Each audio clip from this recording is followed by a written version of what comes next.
안녕하세요. 매일매일 습관처럼 매일 헌법 9월 10일 화요일입니다. 어제에 이어서 오늘도 헌법을 열심히 하고자 저를 찾아오신 분들 잘하셨어요. 잘하셨어요. 정말 훌륭하신 분들이에요. 저랑 같이 하면 다 훌륭한 분들이에요. 이렇게 넘어가 주세요. 우리 다음 주는 또 추석이잖아요. 같이 가는 거잖아요. 아유, 또 그때 또 살 좀 찌우시고 또 그렇게 가셔야 되나요? 근데 너무 추석이 빨라서 좀 걱정이긴 해요. 자, 9월 10일인데요. 화요일 매일매일 습관처럼 매일 헌법. 자, 스타트 해본. 그다음에 25년 경찰 간부 문제 기본권 중에 재판청권. 중요하죠. 중요하죠. 따끈따끈하고 이제 재판청권은 늘 나오는 문제니까요. 이건 정리를 잘 하셔야 돼요. 어느 시험이나 재판청권 빼먹으면 뭐 약방이 감초인가요? 거의 나온다고 보시면 돼요. 27조 재판 청구권. 자, 여러분 재판청권에 1항, 2항, 3항, 그다음에 4항, 5항 있는데 솔직히 말해서 4항. 자, 무죄 추정권. 이거는 자, 재판청권에 조문에 붙어 있기는 하지만 이건 인신의 자유, 신체의 자유와 관련된 조문이고요. 또 대국가적 관계에서 주관적 공권성만 인정되다 보니까 아무래도 기본적으로 대부분 많이 적용되는 객관적 가치 질서성은 딱히 인정되지 않는 게 일반적이에요. 뭐하고요? 청원권과 함께 이것만 인정되는 게 일반적이다. 그 다음에 8차, 자, 50하고 때 처음 들어왔다. 뭐 이건 기본 아니에요.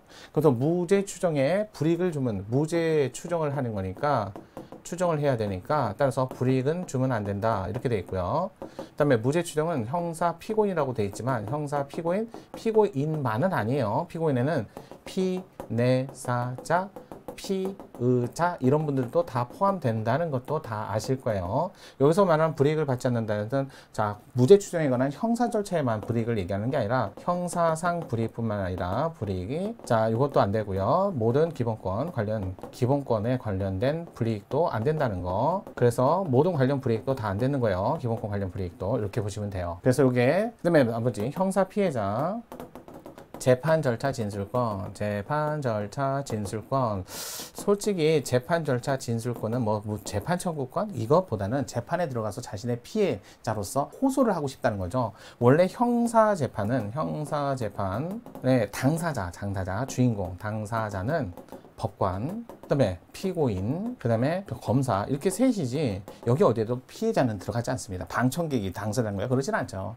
근데 이분들이 들어가서 자신의 억울함을 호소하고 싶다. 일로 들어가서 호소하고 싶다 이런 뜻이에요. 피해를 호소하고 싶다. 그럼 기회를 줘야 되잖아요. 기회를 줘야 되니까 형성입법이 필요하다. 이런 얘기를 하는 거고 형성입법권을 입법부가 주어졌다. 그래서 이거는 판례 위주로 좀 공부를 하시면 될 것 같아요. 그래서 여러분 아시겠지만 요거 나중에 이제 이쪽 파트에 나오는 판례가 나올 때 할게요. 자, 첫 번째 요즘에 최근에 나왔었던 자, 친족상도례 사건 있죠. 친족상도례. 자, 이거요. 자, 최근 유명한 연예인인데 재산 범죄에 관해서 친족상도례가 적용돼서 무조건 예외 없이 일률적으로 그래서 헌법불합치 받았잖아. 예외 없이. 그래서 헌법불합치 헌불 친족상도례 적용되면 공소제기 안 하는 거. 두 번째 교통사고 처리 특례법 특례법 4조 사건 아시죠? 종합보험에 가입했을 때 기소 안 한다. 하지만 중대사고 빼고요. 현재 중대사고는 하지만 고의나 중과실로 중상이나 장애를 입었을 때 맞아도 기소를 하는 건 재판절차 진술권 평등권 침해를 이유로 침해다. 하지만 기본권 보호 위반은 아니다. 세 번째 재판절차 진술권 검사의 자유적 불기소 처분. 이럴 때 고소한 피해자는 재정신청 절차를 거치기 때문에 법원 재판 절차를 거쳐서 헌법소원을 못하지만 고소를 안 한 분들은 재정신청 절차를 거칠 수 없으니까 평등권 침해, 재판 절차 진술권 침해로 헌법소원을 할 수 있다는 거 이건 같이 알아두시는 게 좋아요. 자, 이 정도 보시고요. 특히 자, 형사 피해자는 자, 30조하고 함께 현행헌법에 처음 들어왔다. 현행헌법에. 자, 그다음에 30조의 범죄 피해자 구조 청구권인데 여기서 아무래도 자, 피해자의 개념도 외국인은 상호 보증이 있을 때만 인정하는데 형사 피해자는 외국인은 당연히 인정될 수 있어요. 상호 보증이라는 게 필요 없어요. 범죄 피해자는 생명 신체, 국내에서 발생한 범죄, 생명 신체 재산 범죄도 포함되니까 약간 개념이 좀 다르다는 거 알아두시고요. 이 조문 암기하셔야 돼요. 조문 암기. 자, 특히 사망에 신속하고 공개 이렇게 돼 있죠. 신속 공개 말이 안 되죠. 신속하게. 그러면 비공개 절차라는 게 맞는데 이거 공정한 재판을 하기 위해서 조문을 따로 인정하는 거예요. 그래서 명시적 규정은 없어도 당연히 인정한다. 그래서 공개 재판을 받을 권리, 자, 공정한 재판. 그래서 제척, 기피, 회피. 그 다음에 자, 상고심 했을 때 심리 불속행 사건. 상고심 심리, 상고, 심리, 불속행 이거 자체는 합헌이잖아요. 이런 것들. 그다음에 재판, 공신소각에 재판하는데 항소기간이 자 비상상고 3일 요거 위헌인 비상상고 3일 이거는 위헌받았다. 이거는 꼭 보셔야 돼요. 그 다음에 검사를 통해서 1심에서 2심으로 올라가게 하는 거 그것도 침해다. 검사를 통한 재판기록 송부 송부 사건 이것도 자 위헌 결정 받았잖아요. 신속한 재판을 받을 권리 침해다. 이런 것들은 좀 보셔야 돼요. 합헌인 거 2개, 위헌인 거 2개 정도. 그 다음에 1항 여기 헌법과 법률에 자격이 있는 법관에 의해서 뭐라고 그래요? 법관에 의해서 법률에 따른 재판을 받을 권리. 자 여기서 말하는 재판은 적어도 한 번에 사실심, 법률심을 각각 한 번씩은 받아야 된다 이 말이잖아요. 적어도 한 번에 한 번씩 각각 받아야 된다. 그래서 사실심, 법률심을 각각 받는 거지. 이런 건 안 들어있죠. 진심. 그 다음에 국민 참여재판. 그 다음에 자 치료감호 청구에 관한 치료감호 청구에 관한 자 재판. 이런 것들은 헌법상 기본권이 아니라 법률상 또 3심제 또 대법원이 최종심 이런 것들은 전부 다 법률상 권리다. 법률상 문제지 헌법상 기본권 아니다. 많이 나오잖아요. 그래서 우리나라에서는 헌법과 법률에 자격이 있는 법관에 해서 하는데 유일하게 군사법원 요거요 어디? 자 헌법 110조에 자 근거가 마련되어 있는 특별법원으로서 인정하는 거죠. 요거 하나 있죠. 그래서 군인하고 군무원 재판을 여기서 하는 거죠. 군인 군무원 이외에 일반 사회는 여기서 안 되죠. 일반 사회는 원치가 안 되고 그러면서 이 항이 뭐라고 돼 있어요? 비상계엄 하에서 그다음에 유, 포 이렇게 외우시면 돼요. 유, 포 초병, 초소, 유독 음식물 공급, 포로에 관한 죄, 군용물, 그 다음에 군사상 기밀에 관한 범죄는 법률로 정한 경우는 가능하다. 특히 군용물에는 군시설물은 포함되지 않는다. 이런 것들. 그리고 암기하셔야 돼요. 그래서 기본적으로 암기하셔야 돼요. 이거 암기 안 하시면 안 되고 또 판례 아시죠? 판례. 자 옛날에 뭐 승리하고 비슷한 사건이죠. 일반 사인이면서 형사재판, 무죄추정, 그러면서 병 입대. 그러면 왔다 갔다 하기 그러니까 군사법원에서 재판받도록 하는 거 반하지 않는다. 자 군 입대, 자 해갖고 군생활 하시다가 군형법상 형사재판 그러면 무죄추정 그러면서 자 병 복무 기간이 끝났다 그러면 제대. 그런데 그러면 일반 사인 됐으니까 일반 법원 가는데 이미 군사법원에서 80% 이상 재판 진행됐다 맞아가라 반하지 않는다. 이런 것들은 좀 암기 좀 하셔야 되지 않을까요? 그래서 재판 처분의 대상이다 아니다 이런 것들은 좀 잘 보시고요. 또 헌법과 법률에 한자도 빼먹으면 안 되죠. 과라고 했으니까 헌법은 104조부터 106조 임기제, 기간제, 강한신분보장, 법률은 법원조직법 이렇게 해서 보장되는 법관에서 재판받는다 이렇게 보시면 될 것 같아요. 가장 적절하지 않은 것은 자 상속 개시 후 인지 또는 재판의 확정에 의해서 공동사유 판례 유명한 최근 판례죠. 최근 판례.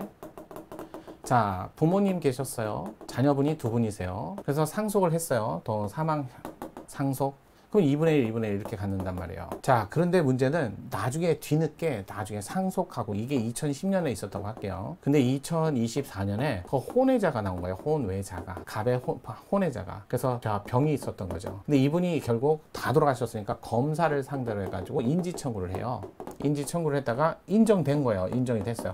뭐 바로 혈액 검사하면 바로 나오잖아요. 뭐 유전자 조사하면 바로 나오니까요. 인정이 됐어요. 그럼 이분도 여기 있었으면 갑을 벽으로서 3분의 1, 3분의 1, 3분의 1 이렇게 받았잖아요. 그래서 이분들한테 자신의 상속분을 달라고 청구하는데 그 청구 기간을 사망한 날로부터 10년 내라 그래 버리면 벌써 2010년, 2024년 벌써 10년이 끝났네요. 그러면 끝난 상속회복 청구를 행사 못하죠. 그러면 어떻게 해야 돼요? 자기가 인지 청구해서 인지를 인정받은 날부터 10년 내라.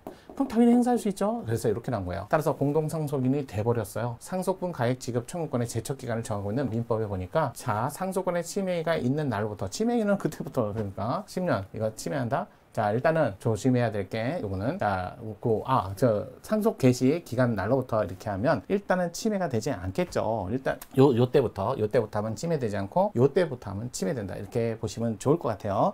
일단은 요거 맞는 직원 침해한다. 그래서 상속권을 침해한 행위가 아니라 자 인지 청구해서 인지가 된 날로부터 이렇게 나와야 돼요. 2번 피고인이 정식 재판을 청구한 사건에 대해서 약식 명령형보다 중한 이걸 불이익변경 금지원칙이라고 그러죠. 이거는 불이익변경 금지원칙은 당연히 적용되는 건데 다만 뭐 예외들이 없진 않아요. 그렇다 해서 양형권 자 법관의 양형 판단권을 침해하는 건 아니에요. 공정 재판을 받을 권리를 침해한다고 볼 수 없다 맞지요. 볼 수 없다 맞지요. 3번 조세범 처벌법 처벌 절차법에 따라 통고처벌 이거 원래 실질이 범죄죠. 다만 20만 원 이하의 벌금 벌금이니까 과료 이런 것들을 대상으로 하는데 이거 전과자 양산을 그렇게 늘릴 필요는 없죠. 그래서 비범죄의 정신에 따라서 범죄를 대신해서 청장이 과금을 한 거고, 따라서 이걸 납부를 하면 더 이상 이중처벌금지를 적용해서 다시는 처벌 안 하겠다. 그럼 나중에 이걸 불복 절차를 진행할 때는 이거 원래 범죄잖아요. 그래서 형사 절차로 진행을 해야 되는지 행정소송 절차로 진행하지 않는다 해도 반하잖아요. 그래서 행정소송 대상에서 제외시킨다 해도 침해한다고 볼 수 없다. 맞는 지문이죠. 4번 시장군수 구청장 급여비용 지급을 청구한 의료기관. 자, 이거 사무장 병원 사건이었어요. 그래서 의료 급여비용 이런 것을 청구했는데, 근데 여기에 사무장